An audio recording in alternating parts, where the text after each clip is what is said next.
It's a show time!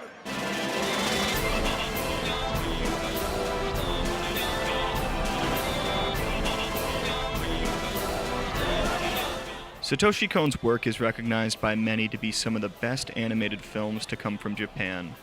Between the years of 1997 and 2006, he released 4 feature films and 1 short series. Kon's work has had a huge impact on me personally, so this video is my way of showing respect to him. This is how Kon built the Dream Machine.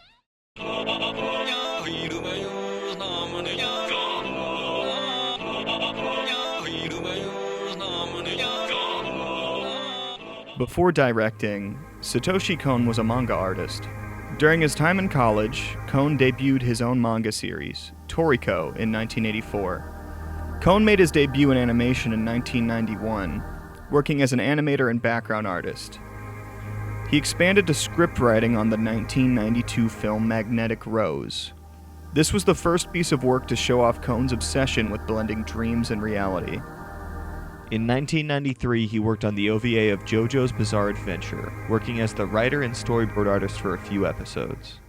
During this year, Kon collaborated on a manga with another artist. However, the two began to fight during the production of the manga, leading Kon to renounce manga and fully commit himself to working on anime.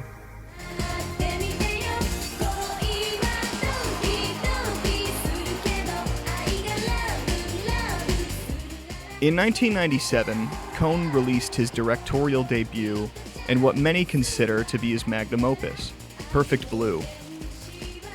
Focusing on a pop idol named Mima who gives up her career to be an actress, the horror film focuses on anxieties connected to the internet, perception from others, and loss of control over your life. The film uses narrative manipulation to achieve this, confusing the audience to put them in the same headspace as Mima.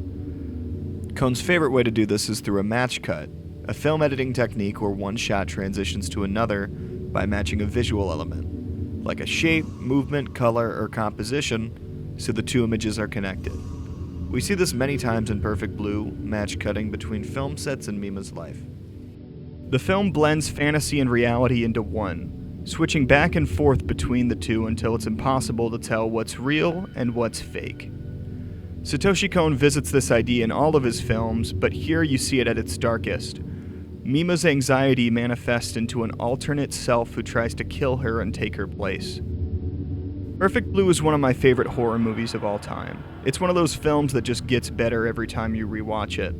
The horror of the internet and how people's perception of you warp your own sense of self are chilling themes that have aged like fine wine.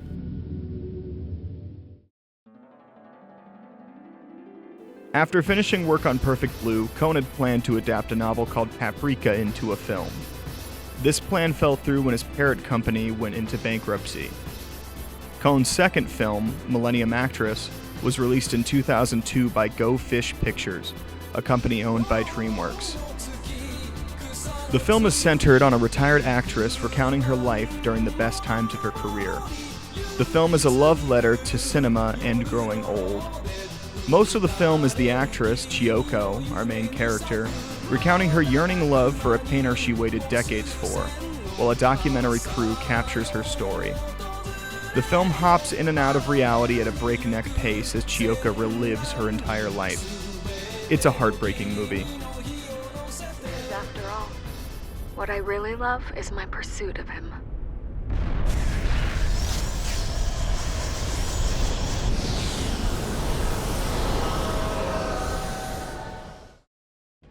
Tokyo Godfathers, released in 2003 by Destination Pictures, is the black sheep in Kon's work.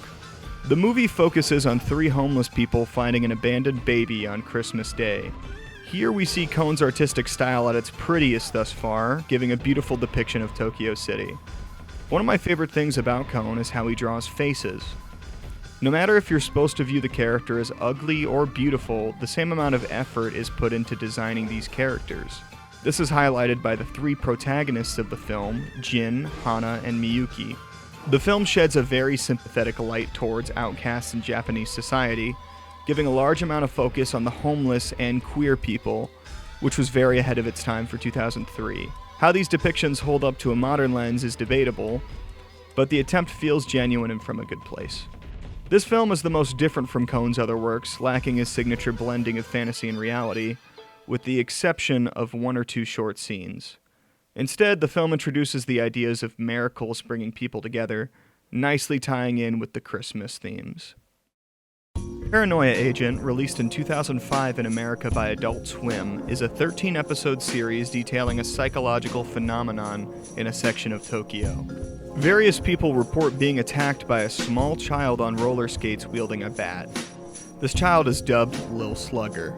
It's an anthology series, so each episode focuses on a different protagonist, with some reoccurring and intersecting throughout the 13 episodes. The series very much feels like a spiritual successor to Perfect Blue in the sense of hallucinations manifesting into something quite darker. The entire show has a very uncanny energy to it, down to its intro, with upbeat music juxtaposed with people in dangerous situations, wide grins on their face.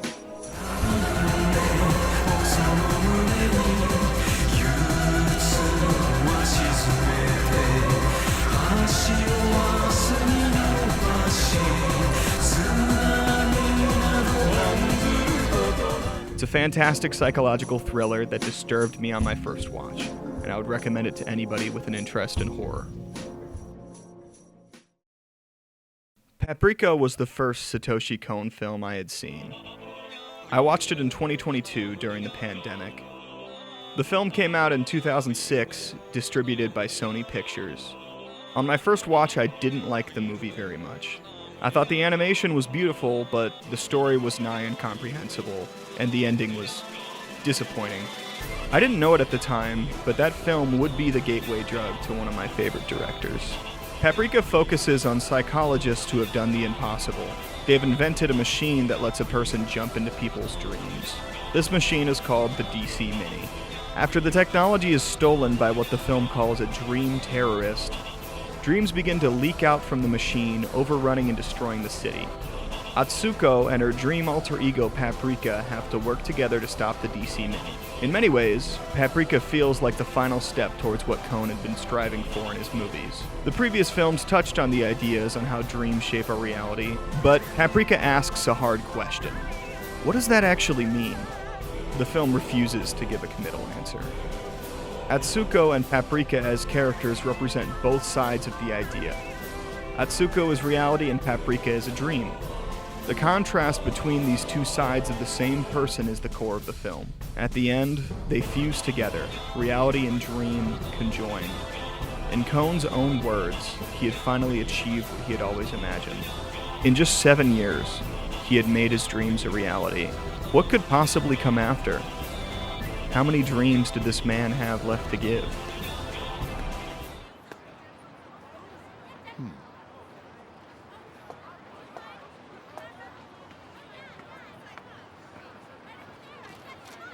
One ticket, please.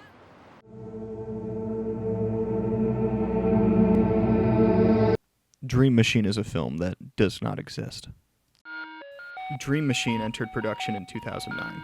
The film would have focused on a road trip of 3 robots. Kon died of pancreatic cancer just 1 year later, in 2010, at the age of 46. Before he died, the studio promised Kon that the film would be completed. It never was. A few attempts at finishing the film have been made, but the funding was never there to finish the job. Kon's final film will forever remain only half completed, tucked away in a warehouse, never to be seen by the public. I think I'm okay with that. No matter who took up the mantle of finishing the film, the person whose dreams made these films what they are is gone. It wouldn't have been a Satoshi Kon film. It would have just been an impression.